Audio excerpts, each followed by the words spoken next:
In this act, there have been 5 agents that have become new meta staples that you need to know about. Regardless of the type of player you are, these are the best characters that are going to solo carry your games, and you're going to be able to dominate in the new meta. Now, wasting no time, let's jump right into the first agent, Cypher. And Cypher has become a new meta staple, especially with his trip rearming buff that he got a little while back. Before, you would fly a drone or run a dog into the trap, and then all of a sudden it would get broken, and that would be all you need in order to take space onto site. But now, unless you manually destroy it, you're going to allow the trap to rearm, which means that they're going to be able to deny you once again, and that utility is not going to do it well enough. You need to either use legitimate utility to destroy it, things like shock darts, or you need to shoot it yourself. And there are several trips on maps like Breeze and Sunset that you can literally not destroy them with your gun unless you walk into them, meaning that you have to peek out into the choke trying to destroy it, and if you die in the middle of you trying to destroy it, it will then rearm, and someone else is going to have to do it again, meaning some compositions are going to have a really hard time busting through Cypher setups, and often at best, you're going to die to destroy the trip to allow your team to get through, and at worst you're gonna die while trying to destroy it, and you're just gonna die for no reason.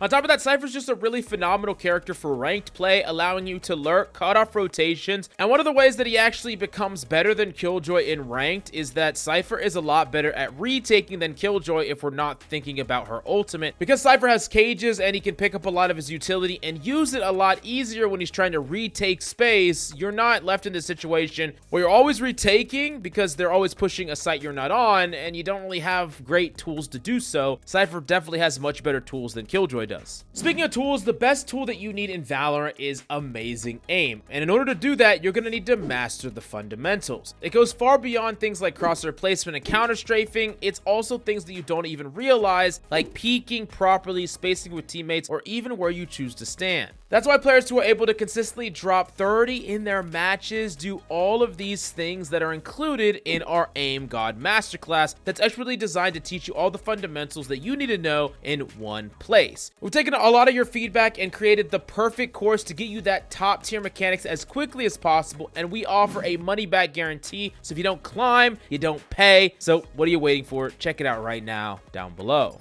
Now, the next agent that we definitely got to talk about is Breach. And Breach is a interesting character because a lot of people don't quite know when to play him, how to play him, and what he's really good at, especially in ranked play. Well, he's seeing a lot of meta play right now currently on maps like Haven and Fracture, and he just fits those maps so well by being able to flash corners and take space, which is actually a really important point. There's a lot of characters that have a hard time in retakes or to reclaim space. Of course, you have a duelist that can just dash onto site or double satchel onto site, and that's all cool, but you can really only do that one time in a round. And in addition to that, if you don't have that duelist doing that properly, or if they die while they're trying to do it, then how are you gonna take space again? How are you going to push your way onto site? And Breach is one of the best characters that can do that. Not only can he isolate the angles that you're gonna challenge, but it also allows you to completely cut off certain lines of sight from the enemy and force your way onto site, duelist or no duelist, which means that you're really good in retake situations, you're really good at holding a site, giving up space, and then reclaiming it once your team rotates,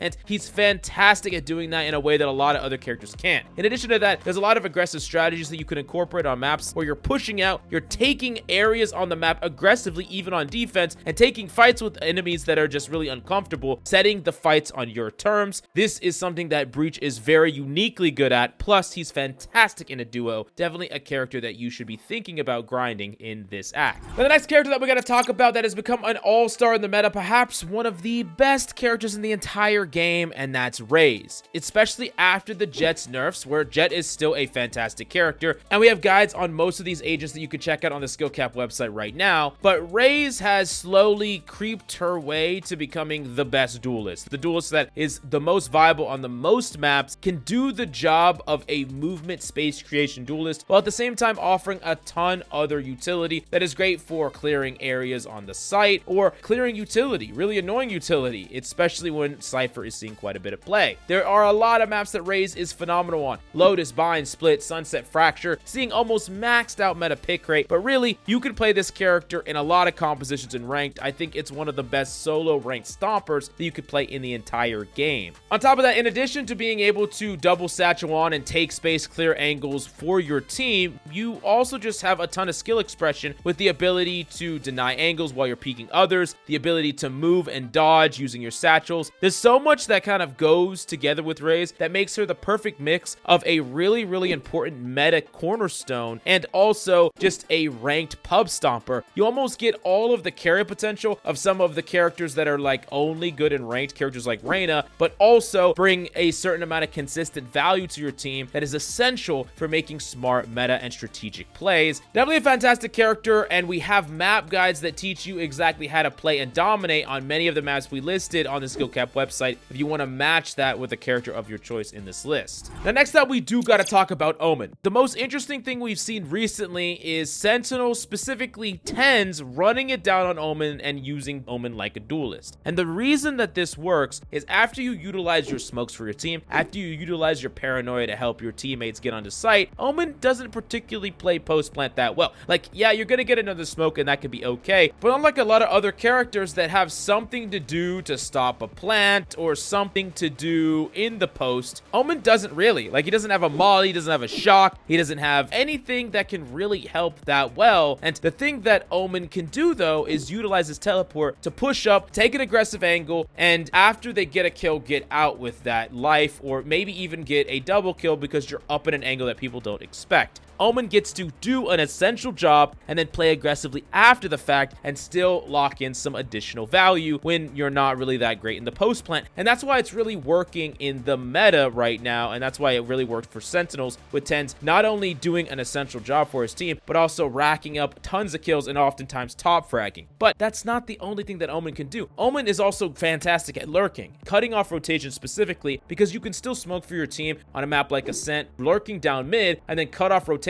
when enemies come through. And you only have to do this like once or twice successfully, and then you can play aggressive another round, and then you can just play with your team and force a rush. Like, there's so many different things that you can do with Omen, so many different ways to play, that opponents are constantly trying to predict what you're doing, and then they have no idea. Like, you're here, and then you're there, and then you're aggressive, and then you're passive, and then you're helping your team and playing with your team to trade. Like, there's just so many different layers to Omen and so many different variations of your play style that you can always find a way to be impactful with this character, whether you're playing fundamental, whether you're playing aggressive, whether you're lurking, whatever the case may be. Omen is fantastic and is really great at carrying as well. Then the last but certainly not least, actually probably the best character on this entire list, we have Deadlock. And I know what you're gonna say. I'm just joking. It's not Deadlock. What we actually are gonna talk about is Skye. Skye is just really strong and consistent as an initiator, and it's to the point where there's almost never a bad situation for Skye. She's one of the main reasons why a lot of initiators don't see play, because you have to compare, should I play X initiator or should I play Skye? And most of the time, Skye wins. She's not the best at gathering information when you compare her to like Fade and Sova, and she's not necessarily the best at setting up her team for plays. Everything about someone like Breach, or on Ascent, we're talking about Kayo, but she's good at everything universally. Like, she's not bad at any particular thing. That's really why she's super hard to not include in any composition. Now, one of the biggest mistakes I see for Skye players is they're doing high birds to gather information, but they don't really know exactly where the bird can hit, right? You need to know where that bird, whenever you pop it, what angles is it actually clearing, because you can't think a cubby's clear and then it's not clear on sight. You can't not hit anybody, but then there's certain areas that are not hit, but you think they are. It's not necessarily important that you hit the most amount of space. It's cool if you do, and it's good that you know, but it's more important that you know what angles were cleared and what angles weren't, so you know what angles you still have to clear when you get on site and you don't get caught off guard. And a lot of times people just kind of throw birds here and there. They don't even think about it, but that's what separates okay Skies from fantastic Skies, is knowing the difference. In addition to that, make sure that you're clearing every close area that you can as possible before you utilize your utility, or you communicate with your team before you commit utility, because the last thing that you need is to get destroyed and swung on by someone just waiting around the corner waiting for you to pop a dog. Anyways, these are the 5 agents that are meta dominators right now that you should definitely pick up and play, and we have a lot of guides for them on the SkillCapped website you could check out. But let us know down below, which agent have you been having success with in this meta, in this act? We really want to hear about it, and thank you so much for coming by, and we'll see you next time.